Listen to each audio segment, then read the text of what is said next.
Pas une seule personne de la famille de mon mari n'est venue aux funérailles de ma fille, pas même lui. Ils ont préféré lever leur verre au mariage de son frère plutôt que de dire adieu à ma petite fille. Mais la trahison ne s'est pas arrêtée là.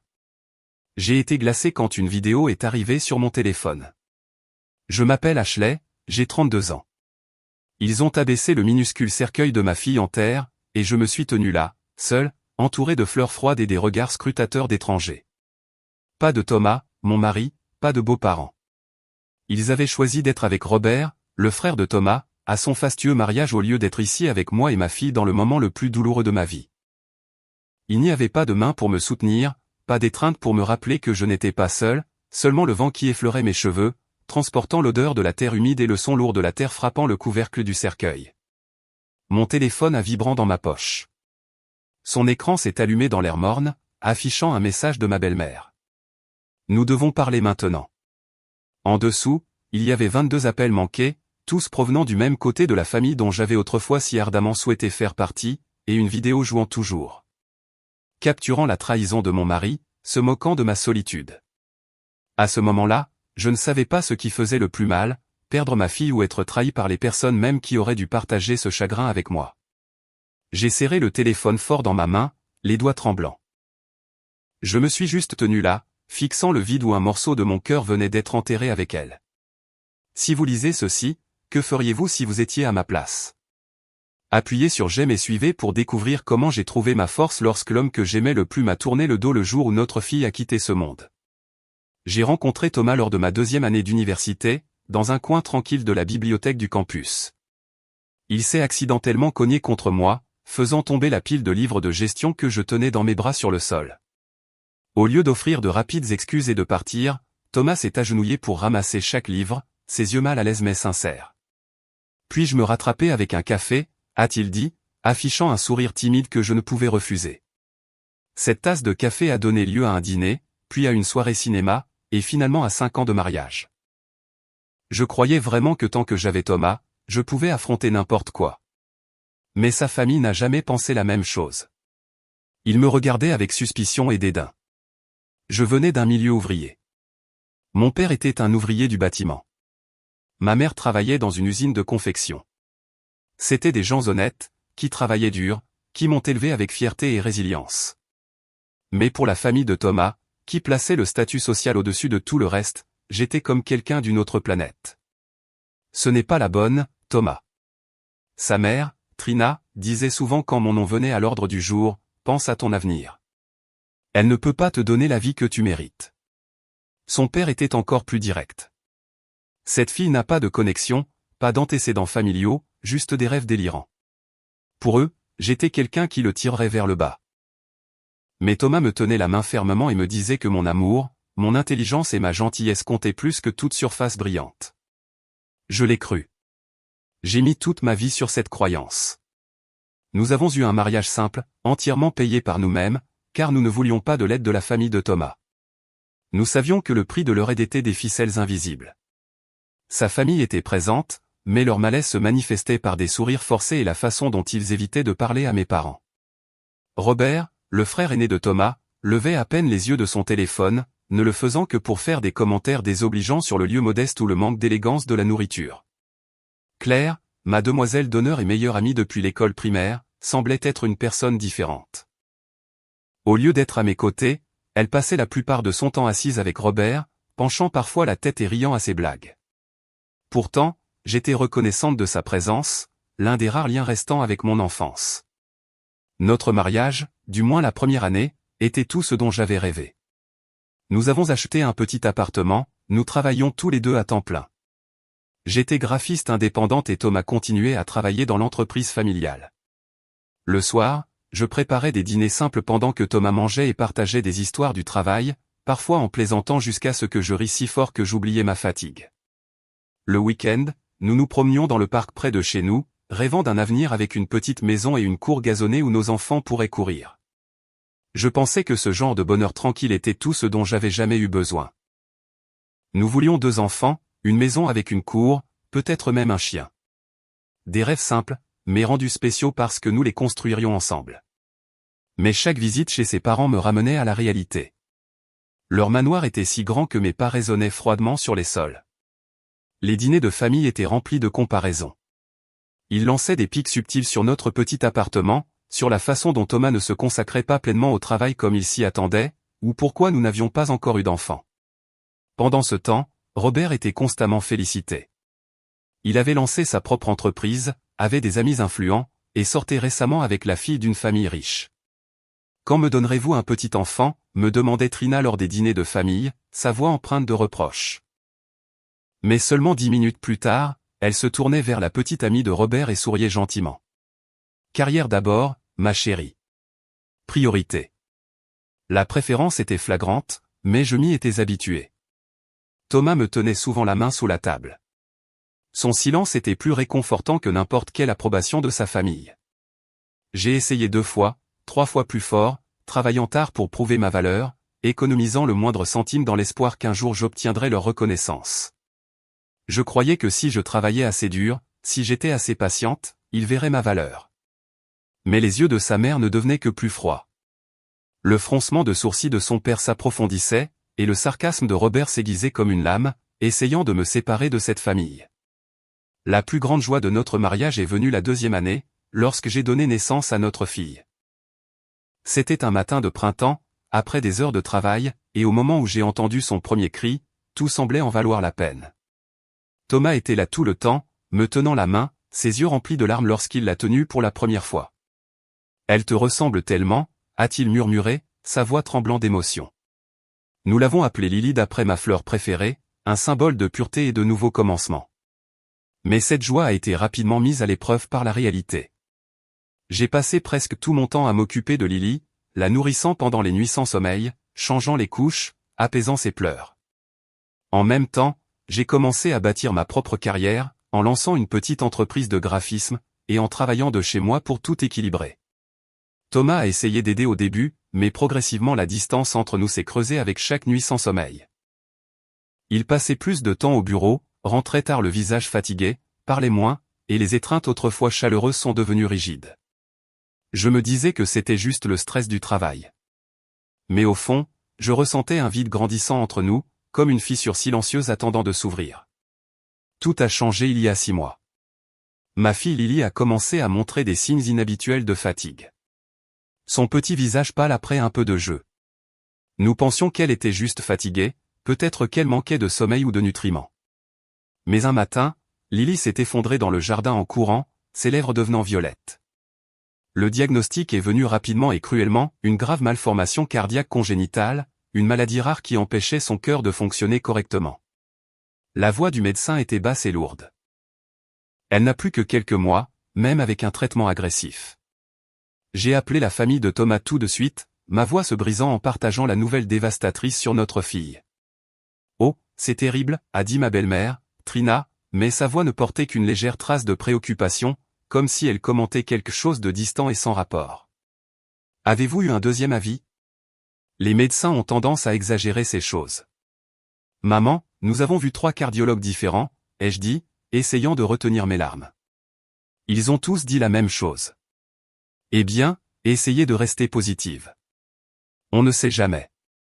Les choses pourraient s'améliorer d'elles-mêmes, a-t-elle dit, puis elle a rapidement changé de sujet. Au fait, Robert vient d'annoncer qu'il allait demander sa petite amie en mariage. La famille se prépare pour un grand, beau mariage. La conversation s'est tournée vers Robert, comme si la maladie de Lily méritait à peine d'être mentionnée. J'ai raccroché, me sentant vide, bien que pas surprise. Quand j'ai raconté à Claire, elle a semblé sincère au début. Ses yeux rouges, promettant qu'elle aiderait avec tout ce dont j'avais besoin. Mais au fil des semaines et alors que Lily commençait son traitement, Claire a lentement disparu. Il y avait toujours une excuse. Le travail, la famille, ou qu'elle ne se sentait pas bien. Je passerai ce week-end, a-t-elle envoyé par SMS, pour annuler à la dernière minute. Pendant ce temps, Lily a affronté sa maladie avec un courage qui m'a rendu à la fois fier et le cœur brisé. Les traitements l'affaiblissaient. Ses cheveux s'amincissaient et son petit corps perdait son énergie. J'ai arrêté de travailler, tout confié à mon assistant. J'ai appris à surveiller son rythme cardiaque, à préparer des repas spéciaux quand elle pouvait encore manger, à nettoyer après qu'elle ait vomi à cause des médicaments. Je suis devenue soignante, chercheuse, protectrice, mais j'ai quand même essayé d'être une mère, pas seulement une infirmière. Pendant tout ce temps, la famille de Thomas était pratiquement invisible. J'ai envoyé des mises à jour régulières sur l'état de Lily, mais je n'ai reçu que de brèves réponses superficielles. Robert n'est jamais venu. Ma belle-mère est venue une fois après que j'ai supplié, est restée maladroitement dans la chambre d'hôpital pendant 15 minutes, puis est partie avec un soulagement visible. En revanche, mes propres parents étaient présents pour presque toutes les visites d'urgence. Mon père apportait lui-même des sacs de nourriture faite maison. Ma mère est restée au chevet de Lily pendant des heures, racontant des histoires pour l'apaiser pendant les épisodes douloureux. L'image de ma mère tenant ma fille, lui tapotant doucement le dos, et murmurant « Mamie est là », me laissait la gorge serrée et le cœur douloureux. Ce genre d'amour silencieux était quelque chose que je n'ai jamais trouvé du côté de Thomas. Alors que je dépérissais de nuits blanches, Thomas ne faisait que s'éloigner davantage. Il partait tôt, rentrait tard, utilisant souvent le travail comme excuse pour éviter de prendre les gardes de nuit à l'hôpital. Une nuit, j'ai appelé Thomas depuis l'hôpital, la voix tremblante parce que Lily venait de subir un bref arrêt cardiaque. Il a répondu sèchement « Je suis en réunion ». Tiens bon, puis il a raccroché. Je me suis effondré sur le sol blanc du couloir de l'hôpital, mon téléphone glissant de ma main, ma poitrine haletant alors que j'essayais de respirer. Quand je l'ai confronté sur son détachement et sa famille, Thomas a dit « Les gens réagissent différemment dans une crise. Certains ne supportent pas de voir ceux qu'ils aiment souffrir. » Même alors qu'il s'éloignait, il continuait à trouver des excuses pour sa famille. Les personnes même qui auraient dû être là pour moi et notre fille. Mes amis, sans lien de parenté, venaient souvent me voir. Il apportait de petits jouets pour Lily, racontait des histoires pour la faire sourire, même si c'était de faibles sourires fatigués. Mes parents ont déménagé plus près de l'hôpital pendant un certain temps, se relayant avec moi pour que je puisse me reposer quelques heures. La différence entre eux et la famille de Thomas ne pouvait pas être plus frappante. Mais alors que l'état de Lily s'aggravait, une autre annonce est arrivée. Robert était officiellement fiancé à Sophia, la fille d'une famille riche. Trina a appelé, sa voix pétillante d'enthousiasme. Nous préparons un merveilleux mariage. Le country club a accepté de l'accueillir, et nous avons réservé la meilleure restauration de la ville. Lily sera la demoiselle d'honneur, n'est-ce pas? Quand est le mariage, ai-je demandé, mon cœur lourd de crainte. Dans 3 semaines, le samedi. Nous voulions le faire bientôt tant que le temps est beau pour les photos, a-t-elle répondu. Mon cœur a failli s'arrêter. Maman, Lily ne va pas bien. Le médecin a dit qu'elle n'avait plus que quelques semaines. Je ne peux pas la quitter. Un long silence lourd a suivi. Ashley, Robert ne se marie qu'une fois, a dit Trina fermement. Sûrement Lily comprendra si tu prends une soirée pour célébrer avec la famille. Elle est en train de mourir, maman, ai-je pleuré, les larmes coulant. Ma fille est en train de mourir. Très bien, nous serons désolés de votre absence. Je dirai à Robert que vous envoyez vos salutations. Quand le médecin a dit que Lily n'avait plus que quelques semaines, j'ai supplié Thomas, s'il te plaît, parle à Robert. Retarde-le juste un peu pour que nous puissions être avec elle. Mais Thomas m'a regardé comme si j'avais dit quelque chose d'outrageux. Robert ne se marie qu'une fois. Tu veux que je manque ça? J'ai été stupéfaite. Ma fille respirait encore, m'appelait encore maman chaque matin. Et pourtant, dans les yeux de mon mari, sa mort pesait moins qu'une fête de mariage. L'état de Lily a décliné plus vite que prévu. Un dernier traitement expérimental sur lequel nous avions placé nos espoirs a échoué lamentablement, déclenchant des convulsions qui l'ont laissé hospitalisé pendant une semaine entière. Sa cardiologue m'a prise à part une fois que les choses se sont stabilisées. Je suis tellement désolé, Ashley, a-t-elle dit, ses yeux remplis d'un regret sincère. Nous n'avons plus d'option médicale. À partir de maintenant, l'objectif est de la garder aussi confortable que possible. Vous devez commencer à vous préparer. Ces mots m'ont transpercé comme une lame. Cela signifiait abandonner le combat. Cela signifiait accepter l'inévitable. Cela signifiait commencer à dire au revoir. J'ai continué à envoyer des mises à jour à la famille de Thomas, m'accrochant à l'espoir futile qu'ils saisiraient la gravité de la situation, que d'une manière ou d'une autre mon chagrin transpercerait leur bulle d'indifférence. Mes messages sont devenus plus désespérés. Le médecin dit que nous n'avons plus que quelques jours. S'il vous plaît, venez, a répondu Trina, envoyant des prières pour elle. puis immédiatement après, au fait, as-tu vu la photo que j'ai envoyée de la bague de fiançailles de Sofia? 5 carats, absolument magnifique. Personne n'est venu. J'ai regardé Lily, autrefois pleine d'énergie et de lumière, maintenant s'estompant de plus en plus chaque jour, ses yeux ternissants. Elle essayait de rester joyeuse. Elle s'inquiétait plus de moi que d'elle-même. Promets-moi que tu prendras soin de toi, d'accord, a-t-elle murmuré pendant un rare moment de lucidité, sa voix faible, mais ferme. Tu dois continuer à sourire, maman. J'ai promis. Même si je ne pouvais pas imaginer la joie dans un monde sans Lily. La nuit avant le mariage de Robert, la respiration de Lily est devenue laborieuse. L'infirmière a gentiment expliqué que c'était souvent un signe du stade final. J'ai appelé Thomas, ma voix tremblant. Je pense que Lily va partir ce soir ou demain. S'il te plaît, j'ai besoin de toi ici. Ashley, certains des partenaires de l'entreprise assistent au mariage. Mes parents seront déçus si je n'y suis pas. Notre fille est en train de mourir, Thomas, ai-je crié au téléphone, effrayant l'infirmière. Ne t'emballe pas trop, a-t-il répondu froidement. J'ai serré. J'ai raccroché, mes mains tremblant de fureur et d'incrédulité. Ma fille a rendu son dernier souffle à 9h30 du matin dans mes bras, juste au moment où le soleil du matin glissait à travers les rideaux de l'hôpital.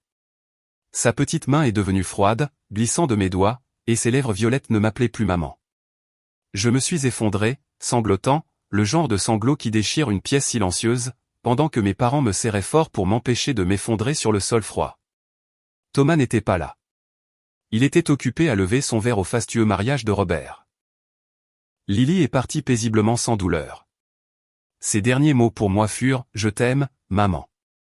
Je suis resté figé à côté de son corps, incapable d'accepter que la petite lumière de ma vie s'était éteinte. Mes parents m'ont aidé à contacter la maison funéraire que nous avions choisie à contre-cœur des semaines auparavant. Ils sont restés pendant que le personnel venait prendre le corps de Lily, me soutenant quand mes genoux flageolaient. Ma main tremblait alors que je vérifiais mon téléphone. Pas un seul message de Thomas. J'ai envoyé un bref SMS au groupe familial. Lily est décédée ce matin. Détail des funérailles à suivre. Trina a été la première à répondre. Désolé pour votre perte. Pas. Nous sommes en route. Pas. Que pouvons-nous faire? Juste une reconnaissance distante. Ni Thomas ni Robert n'ont répondu. Je n'avais plus rien à dire. Je n'ai répondu à personne. Les 48 heures suivantes se sont déroulées dans un brouillard de planification funéraire. Chaque décision déchirait mon cœur déjà brisé. J'ai programmé le service pour mardi, 2 jours après la mort de Lily. Cela semblait suffisant pour que la famille Murphy assiste. Après que leur précieux mariage soit terminé, je n'espérais plus de compassion, mais Lily était toujours une Murphy de par son sang. Je ne pouvais pas la laisser partir sans un adieu. J'ai créé un événement sur les réseaux sociaux avec les détails des funérailles, taguant toute la famille Murphy. J'ai envoyé les mêmes informations à notre groupe de discussion. J'ai même envoyé un email à Thomas directement, en lui joignant une carte de la maison funéraire. Les réponses ont afflué. Trina, j'essaierai de venir. Robert a envoyé un emoji pouce levé et mon mari n'a rien dit. Je voulais hurler.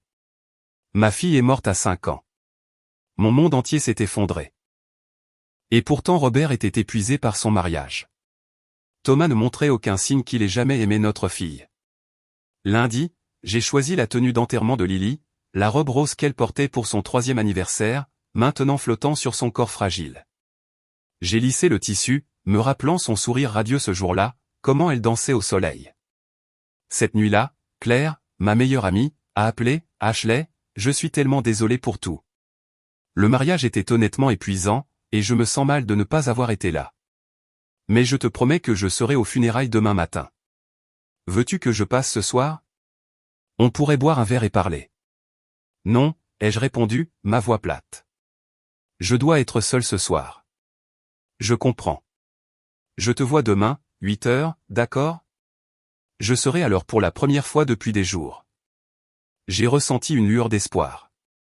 Au moins, quelqu'un de ma vieille vie serait à mes côtés. Le lendemain matin était gris et pluvieux, comme si le temps comprenait aussi le jour le plus sombre de ma vie. Je portais une robe noire que ma mère s'était dépêchée d'acheter pour moi. Quand je les ai récupérées, elle m'a serré fort. Nous sommes là pour toi, ma chérie, a-t-elle murmuré. Aujourd'hui et toujours. J'ai vérifié mon téléphone. 8h15, pas de signe de Claire. Pas de message de la famille Murphy. J'ai rapidement envoyé un SMS à Claire. Es-tu en route? À 8h30, les invités ont commencé à arriver. Mes collègues, d'anciens camarades de classe, des voisins de notre immeuble, chacun partageant des condoléances sincères et des souvenirs de Lily qui me faisaient sourire à travers les larmes. 9h30, toujours pas de Thomas. Personne de sa famille, pas même ma meilleure amie. Mon téléphone est resté silencieux. La cérémonie a commencé à 10h. Je me suis assise au premier rang entre mes parents, douloureusement consciente des sièges vides réservés à la famille Murphy. L'officiant a parlé de la vie courte mais radieuse de Lily, de son sourire, de la façon dont elle illuminait chaque pièce. Des amis ont partagé des souvenirs, comment elle aimait peindre à l'aquarelle, comment elle chantait ses chansons préférées. Quand ce fut mon tour de parler, je pouvais à peine me tenir debout. Face à ceux qui aimaient vraiment Lily, pas mes beaux-parents, leur absence ressemblait à une blessure physique. Mais j'avais promis à Lily d'être forte. J'ai ouvert le papier que j'avais préparé et j'ai parlé de ma fille qui avait changé ma vie, qui m'avait appris à être courageuse même quand elle ne pouvait pas lever la main pour me toucher. Après le service, mon téléphone a vibré avec une notification sur les réseaux sociaux. Robert avait posté de nouvelles photos de mariage. J'aurais dû l'ignorer, mais quelque chose d'autodestructeur m'a fait l'ouvrir. Les voilà, Thomas et sa famille levant des verres de champagne au mariage, tirés à 4 épingles comme si rien d'autre au monde n'avait d'importance. L'horodatage montrait que les photos dataient d'hier, pas de samedi. Le mariage avait clairement débordé sur des jours de célébration. Nous sommes allés au cimetière pour l'enterrement. Le petit cortège s'est doucement frayé un chemin à travers la ville jusqu'à la paisible parcelle où Lily reposerait. Alors que son cercueil était abaissé, je me suis tenu seul au bord de la tombe. Mes parents ont reculé pour me laisser de l'espace pour un dernier adieu. La pluie se mélangeait à mes larmes. J'ai murmuré les mots que j'avais dit à Lily tous les soirs. Je t'aime. Alors que la première pelletée de terre frappait le cercueil, mon téléphone s'est allumé. Un message de Thomas. Où es-tu? J'ai regardé l'écran de notification. En dessous, il y avait 22 appels manqués de Thomas, Trina, Robert, et Claire, tous au cours de la dernière heure. J'ai éteint mon téléphone et j'ai regardé le cercueil de ma fille être enterré. La maison ne m'avait jamais semblé aussi vide lorsque je suis rentré du cimetière. Mes parents ont proposé de rester, mais j'avais besoin d'être seul avec ma douleur. J'ai erré dans les pièces comme un fantôme, touchant les jouets de Lily, inhalant le parfum qui s'estompe d'elle sur le petit oreiller. Quand j'ai rallumé mon téléphone, il a vibré sans arrêt. Messages vocaux, messages, appels manqués. J'ai commencé par le SMS de Trina. Ashley, je suis désolé de ne pas avoir pu assister aux funérailles. Robert est tombé malade ce matin après le mariage. Le message de Thomas était le même, plein d'excuses vagues. Nous ne pouvions pas laisser Robert tomber en quittant la réception plus tôt. Je suis désolé de ne pas avoir été là pour toi. Le message de Robert était d'une seule ligne. Désolé pour Lily. Super occupé avec les préparatifs du mariage. J'espère que les funérailles se sont bien passées. J'ai posé le téléphone, épuisé émotionnellement au-delà des mots. Comment pouvait-il justifier de manquer les funérailles de ma fille pour une célébration de mariage de 3 jours? Alors que je préparais du café, une notification par email est apparue. C'était de Timothy, un ami de Thomas qui avait rendu visite à Lily à l'hôpital. Ligne d'objet, tu devrais voir ça. Je l'ai ouvert pour trouver un fichier vidéo attaché. Le message de Timothy était bref. J'étais hier au Grand Hôtel pour un déjeuner d'affaires. Ta famille était là pour célébrer le mariage de Robert. Je pensais que tu devrais savoir ce qu'ils ont dit. Je suis tellement désolé, Ashley. Les mains tremblantes, j'ai ouvert la vidéo. Elle montrait la terrasse extérieure de l'hôtel décorée de fleurs et de ballons. Thomas et sa famille étaient rassemblés autour d'une grande table, verre de champagne à la main. Robert se tenait debout, apparemment en train de porter un toast. Le son, bien que filmé de loin, était étonnamment clair. Robert a terminé son discours et Sophia s'est levée, légèrement chancelante, probablement ivre. Merci à tous d'être venus célébrer avec nous, a-t-elle dit, rayonnante. Et un merci spécial à mes parents pour cette fête incroyable, même si ma belle-sœur a dû faire des histoires. Des rires ont éclaté. Sérieusement, a poursuivi Sophia, Ashley est toujours pleine de drames.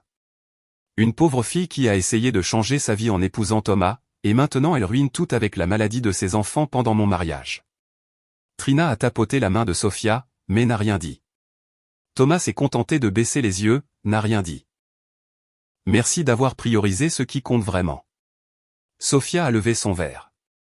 Trina s'est penchée vers Claire et a murmuré. Ashley a appelé hier en disant que l'enfant était en train de mourir et nous a demandé de nous précipiter la veille du mariage de Robert. L'audace de faire semblant de quelque chose comme ça. Je l'ai arrêté la vidéo, me sentant physiquement malade, l'estomac noué. Ils n'avaient pas juste manqué les funérailles par accident. Ils avaient choisi de faire la fête, se moquant de mon chagrin et de ma perte. Mais ce qui m'a complètement brisé, c'est la dernière scène de la vidéo. Thomas, mon mari, étant entraîné par une autre femme, Lassie, la fille d'un ami de la famille que Trina avait une fois qualifié de meilleure correspondance pour lui. Timothy avait essayé de suivre discrètement. La caméra vacillait à chaque pas jusqu'à ce qu'elle les rattrape partageant un baiser secret. Je me suis effondré par terre, ma poitrine serrée comme si elle était prise dans un étau. Des années d'efforts pour être accepté, pour appartenir à cette famille, tout réduit à une blague cruelle. Même mon mari me laissant seul avec la mort de notre fille et sa trahison. J'ai regardé fixement autour de la maison maintenant silencieuse, autrefois remplie du rire de ma fille. Il n'y avait plus que moi, des murs froids, et une vérité qui coupait plus profondément que tout ce que j'avais jamais su. 1 C'était 5. J'ai fait défiler les vieux messages avec la famille de Thomas année après année. Les mêmes schémas d'indifférence, de minimisation de ma douleur. Mes parents l'avaient vu tôt. Ils ne te respectent pas, avait-il dit à l'époque où je n'étais même pas encore marié. Je les ai défendus, j'ai trouvé des excuses justes pour rester avec Thomas. Alors que la nuit tombait, j'ai reçu un message de Trina. Thomas et moi voulons parler de ton entreprise. Nous avons besoin de ta signature pour ajuster certaines choses. Tu vas bien? Viens chez moi demain. Ok. J'ai appelé Davis, un ami rencontré à l'hôpital alors qu'il s'occupait de son fils malade. Il avait assisté aux funérailles de Lily ce matin et avait proposé de passer si j'avais besoin de compagnie. Sais-tu quelque chose sur le divorce et les parts d'entreprise que j'ai bâties après le mariage? Ai-je demandé quand il a décroché. Divorce? Pourquoi? A répondu Davis.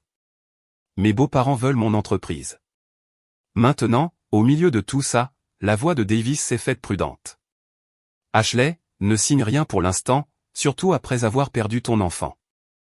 Laisse-moi appeler mon ami Tom. C'est un avocat spécialisé dans le divorce.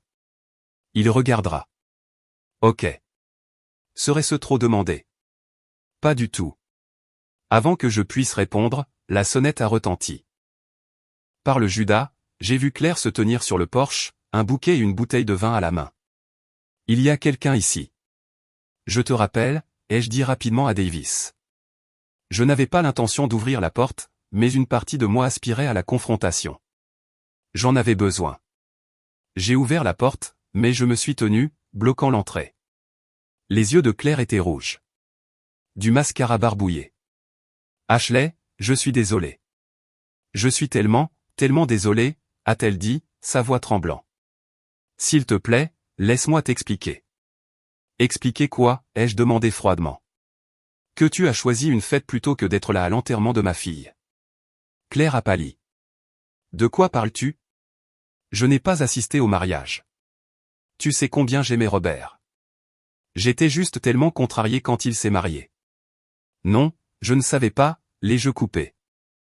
Tu ne m'as jamais parlé de cette trahison. Son visage s'est durci, une lueur de colère apparaissant. Tu ne penses jamais aux autres, Ashley. Toujours si parfaite. Toujours la victime. Robert avait raison. Tout tourne toujours autour de toi. Ma fille est morte, ai-je crié, sans me soucier de savoir si les voisins entendaient. Elle est morte et aucun de vous ne s'est soucié de venir. Personne n'était là pour le pire moment de ma vie. Nous nous soucions, a dit Claire doucement. C'est juste que je gérais mes propres émotions. Nous sommes amis depuis 20 ans. Ne jette pas ça à cause de mots prononcés sous le coup de la colère. C'est toi qui l'as jeté, ai-je dit, soudainement calme. Pas moi.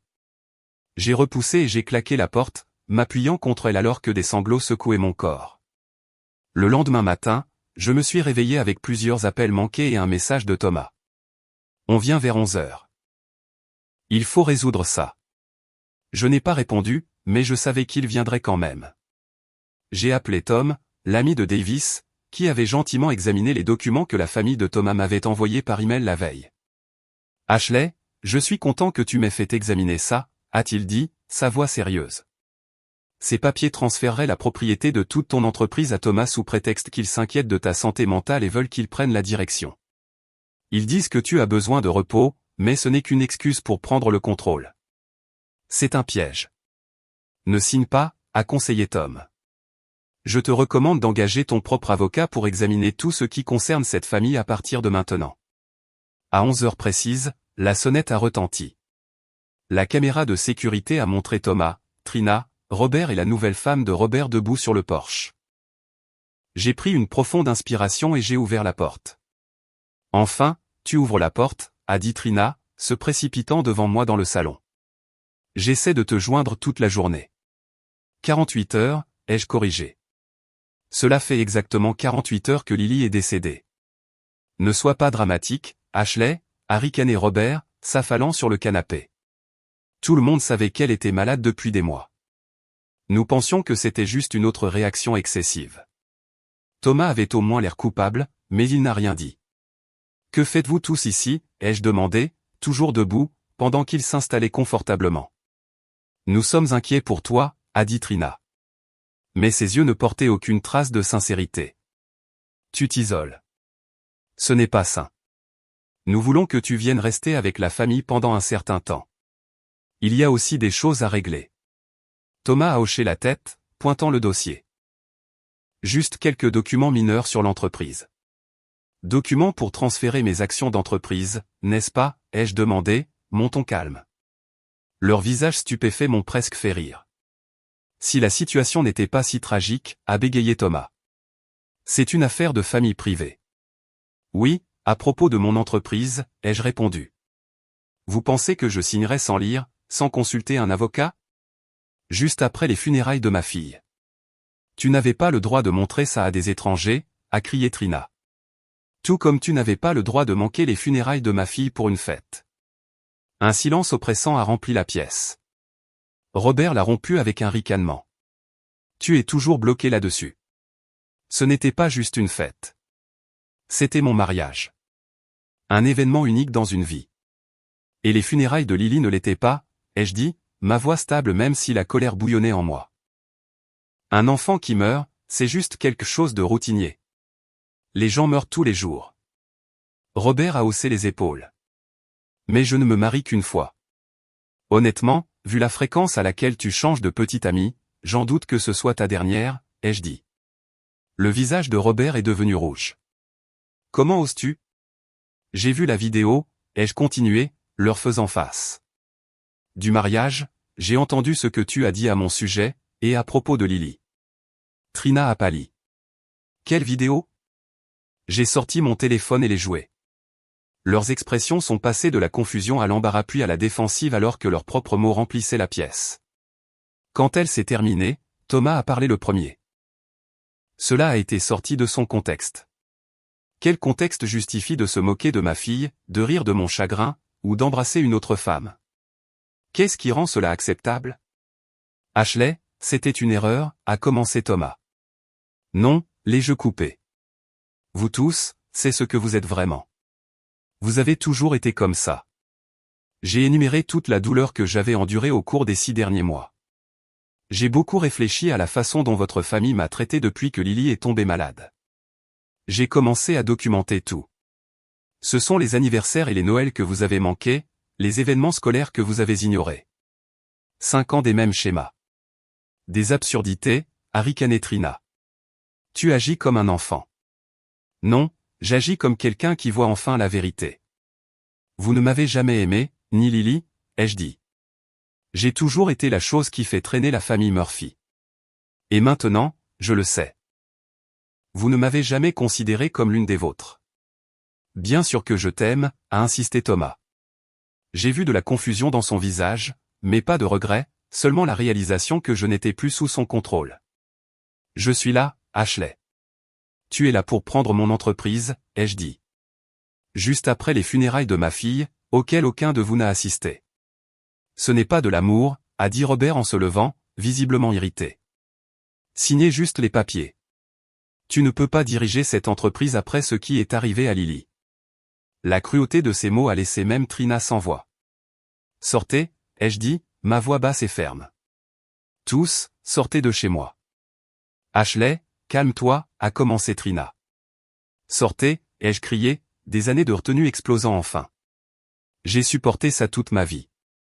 Je me suis laissé traiter comme inférieur, ignoré, méprisé. Plus jamais. J'ai ouvert la porte en grand. À partir de maintenant, je n'ai plus de famille, plus de mari, plus de beau-frère, plus de meilleur ami. Vous êtes tous des étrangers pour moi. Ashley, ne fais pas ça, a bégayé Thomas. Nous sommes mariés. Les maris ne font pas ce que tu as fait, ai-je répondu. Un mari se montre quand cela compte. Il n'embrasse pas quelqu'un d'autre aux funérailles de sa fille. Sortez un par un. Ils sont partis. Thomas, stupéfait. Trina, furieuse. Robert, furieux. Alors que Trina passait, elle m'a attrapé la main. Tu le regretteras, a-t-elle sifflé. Quand le chagrin s'estompera, tu auras besoin de nous. J'ai doucement retiré sa main. Non, je n'en aurai pas besoin. Surtout pas toi, Trina. Son visage s'est tordu brièvement avant de se durcir en un masque furieux alors que je l'appelais par son nom. Sans un mot de plus, elle s'est dirigée vers la voiture. Quand j'ai fermé la porte, une étrange pièce m'a envahi. Pour la première fois de ma vie, je me suis défendu. J'aurais dû le faire plus tôt, plus fort, pour protéger ma fille de leur regard jugeur. J'ai rappelé Tom et lui ai demandé de préparer les papiers de divorce. Thomas m'avait trahi, non seulement par ce baiser, mais par la façon dont il avait choisi sa famille, leur fête par-dessus notre fille. Je n'avais plus de mari. Cette nuit-là, j'ai contacté une thérapeute spécialisée dans le deuil et les traumatismes familiaux. J'ai appelé Davis pour le remercier, lui et son ami Tom, de m'avoir aidé avec les documents légaux. J'ai commencé à chercher des groupes de soutien pour les personnes qui ont perdu un enfant et celles qui ont coupé les liens avec des conjoints toxiques. Ma nouvelle vie a commencé, construite sur les cendres de ce que j'avais perdu. Mais pour la première fois, je me mettais en premier. Les semaines qui ont suivi la confrontation avec la famille de Thomas ont été les plus difficiles, mais aussi les plus libres de ma vie. Le chagrin venait par vagues, soudain et féroce. Parfois, j'éclatais en sanglots au milieu de l'épicerie après avoir vu les cookies préférés de Lily où je m'effondrais en pliant ses petites chemises qui sentaient encore son parfum. Ma thérapeute, Dr Linda Meyers, m'a aidé à comprendre que je faisais face à deux pertes à la fois. Mon deuil compliqué, l'a-t-elle appelé, expliquant que la trahison de Thomas avait enchevêtré le processus de deuil pour Lily encore plus. Ta perte n'a pas été reconnue ou soutenue par les personnes même qui étaient censées être ta principale source de réconfort. Cela crée un traumatisme superposé à la perte. Elle a dit lors d'une séance. 3 semaines après les funérailles, j'ai assisté à ma première réunion d'un groupe de soutien pour parents endeuillés. Entrer dans cette pièce au centre communautaire a été l'une des choses les plus difficiles que j'ai jamais faites. Admettre que j'appartenais à cet endroit a rendu la mort de Lily réelle d'une nouvelle manière. Le groupe comptait 8 personnes, de jeunes femmes à des pères dans la soixantaine. Ce qui nous liait n'était pas l'âge mais l'expérience. La douleur unique de voir quelqu'un que l'on aime s'évanouir. La bureaucratie épuisante des certificats de décès et des assurances. Les questions désinvoltes et douloureuses des connaissances. Tu fréquentes quelqu'un, tu as tourné la page. J'ai appris de leurs mots. Je suis retourné au travail à temps partiel.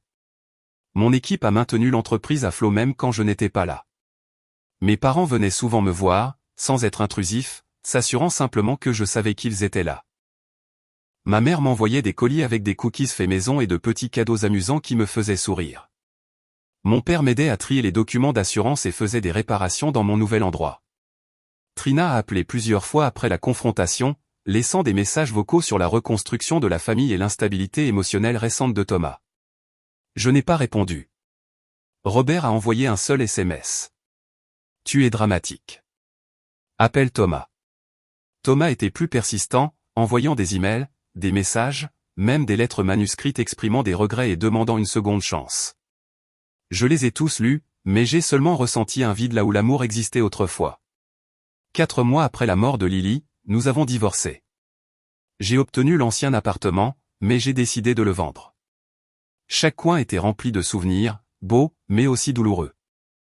Le jour où j'ai déménagé, mes parents m'ont donné une clé USB. C'était une vidéo qu'ils avaient aidé Lily à enregistrer pendant ces dernières semaines, quand elle avait encore la force de parler. Maman. Sa voix résonnait, faible, mais brillante. Tu es la maman la plus forte que je connaisse. Je t'aime tellement. Si jamais il y a une autre vie, je veux toujours être ta fille. J'ai serré l'ordinateur portable contre ma poitrine et j'ai pleuré sans contrôle, mais j'ai aussi ressenti un immense sentiment de connexion avec elle. À travers ces mots, Lily me guidait toujours, m'aimait toujours, croyait toujours en moi. Cette vidéo est devenue mon talisman. Je l'emportais avec moi lors des séances de thérapie, des réunions de groupe de soutien, les jours difficiles où le chagrin menaçait de me noyer. La croyance de Lily en moi est devenue le fondement sur lequel j'ai commencé à reconstruire ma vie. Aujourd'hui, dans un petit café près du centre de soutien, j'ai revu Davis. Ses yeux se sont adoucis d'empathie alors que je lui racontais les pires jours, quand ma fille s'affaiblissait à l'hôpital, et que Thomas n'était même pas là. J'ai marqué une pause, la gorge nouée, et Davis a doucement posé sa main sur la mienne, ne disant rien, laissant sa présence parler pour lui. J'avais l'habitude de penser que je ne survivrais pas non plus, a-t-il dit doucement, sa voix basse. Le jour où mon fils est mort, je suis resté dans sa chambre pendant des heures juste pour garder son odeur. Mais Ashley, tu es plus forte que tu ne le penses. Tu t'es levée, tout comme tu as combattu pour ta fille. Je lui ai parlé de la vidéo laissée par Lily, du message d'amour que je rejoue chaque nuit.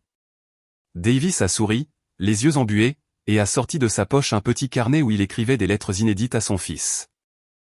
Parfois, j'écris que je suis fier de lui, même s'il ne peut plus l'entendre, a-t-il dit. Nous nous sommes assis là, le son de la douce pluie tapotant les fenêtres autour de nous, partageant les morceaux brisés de nos cœurs. Pour la première fois depuis des mois, je ne me suis pas senti seul.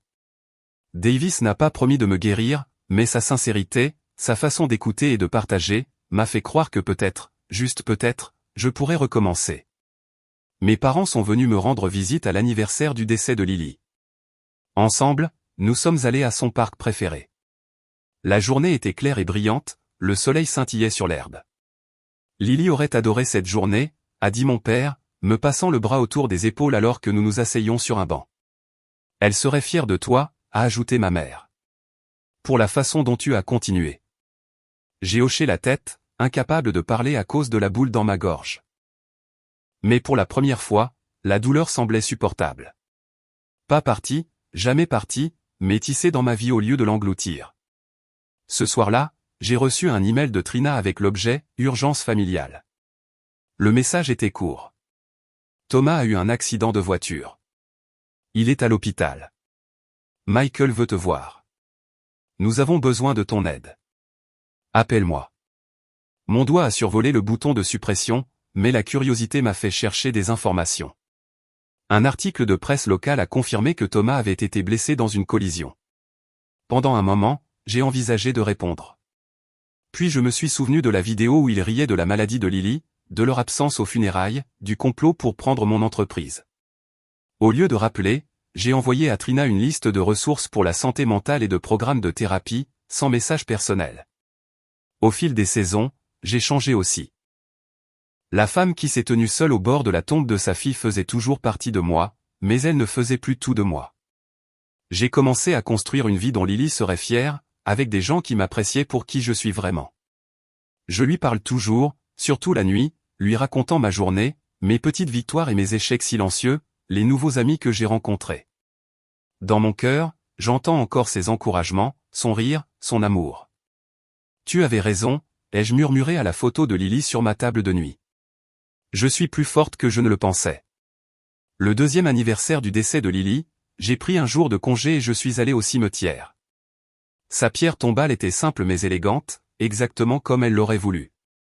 J'ai déposé des fleurs fraîches à côté et je me suis assise sur le petit banc que j'avais installé à proximité. 2 ans maintenant, mon amour, ai-je dit à voix haute, assise sur le banc près de la tombe de Lily. N'ayant plus peur de lui parler, j'ai placé le bouquet de lys blanc à côté de la pierre tombale, mes doigts traçant doucement les lettres de son nom. Soudain, j'ai senti quelqu'un derrière moi, des pas lents sur l'herbe humide. Je me suis tourné et j'ai vu Thomas, plus mince, des mèches grises dans ses cheveux, les yeux fatigués mais douloureusement familiers. « Ashley » a-t-il dit, sa voix rauque, comme s'il n'était pas sûr que je répondrais. « Je ne savais pas que tu serais là, mais j'ai toujours espéré te voir. » Je me suis levé, en gardant mes distances, les poings serrés. « Qu'est-ce que tu veux, Thomas ?» Il a pris une profonde inspiration, ses yeux fixés sur la tombe de Lily. « Je suis désolé pour tout. Pour ne pas avoir été là quand Lily avait besoin de moi, quand tu avais besoin de moi. Pour avoir laissé ma famille te blesser ?» Il m'a parlé d'une voix brisée de la façon dont sa famille s'était effondrée après le mariage de Robert. Lui et Robert avaient eu une grosse dispute quand il a réalisé qu'il l'avait manipulé, l'avait poussé à me tourner le dos, à Lily. J'ai eu tort, Ashley. Je me suis laissé entraîner par leurs attentes, par l'idée de quelqu'un de plus adapté en tout. Mais il n'y a pas un jour où je ne le regrette pas. Je l'ai regardé, l'homme qui fut autrefois mon monde entier, maintenant juste un étranger à la peau familière. « Qu'est-ce que tu veux pour revenir » ai-je demandé, la voix égale. « Je veux juste renouer » a-t-il dit, une lueur d'espoir dans ses yeux. « Juste parler si tu me le permets. » J'ai baissé les yeux sur la pierre tombale de Lily, me suis souvenu de son sourire, de la vidéo qu'elle avait laissée, de cette petite mais féroce voix me disant de continuer. « Je ne promets rien, Thomas » ai-je dit. J'ai reconstruit ma vie, pas pour revenir au passé. Il a hoché la tête, les lèvres serrées, puis s'est détourné, sa silhouette s'estompant dans le soleil couchant. Quand je suis rentré à la maison, j'ai ressenti un étrange soulagement. Pas parce que j'avais pardonné à Thomas. Je n'étais pas prête, et peut-être ne le serais-je jamais, mais parce que j'avais réalisé que je n'avais pas besoin de lui pour être entière. J'avais trouvé la force que Lily avait toujours vue en moi. Ma vie avait maintenant un nouveau sens. Ma petite maison avec son jardin fleuri était devenue ma paix. Mon entreprise avait gagné plus de clients fidèles et mes séances hebdomadaires de soutien au deuil au centre communautaire sont devenues un lieu où je me connectais avec des âmes sœurs. Davis était devenu une partie stable de ma vie. Pas une relation romantique, pas encore, mais une amitié profonde où nous partagions les morceaux brisés de nos cœurs. Un soir, je lui ai parlé de Lily, des petites difficultés professionnelles de la journée. Davis a souri et m'a pris la main. Nous nous sommes assis là, écoutant la pluie taper sur les fenêtres, partageant nos fragments. J'ai appris que la famille n'est pas toujours ce que l'on espère. C'est ceux qui se montrent. Mes parents, Davis, c'était ma famille choisie, ceux qui me chérissaient. Pour moi, le pardon, ai-je réalisé, ne signifie pas la réconciliation. J'ai pardonné à Thomas, à sa famille, à ma meilleure amie. Pas pour les faire revenir, mais pour me libérer du poids du ressentiment. Je me sens accompagné par Lily, me guidant à chaque pas.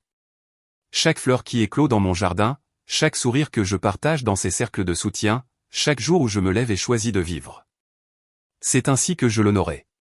Elle avait raison. Je suis plus forte que je ne le pensais.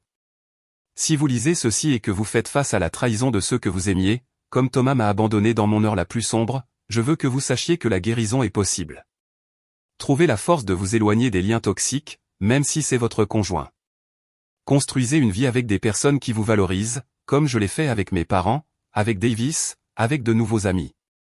Une famille choisie peut apporter un amour plus authentique que les relations qui vous ont brisé. Partagez votre histoire et souvenez-vous que vous êtes plus forte que vous ne le pensez.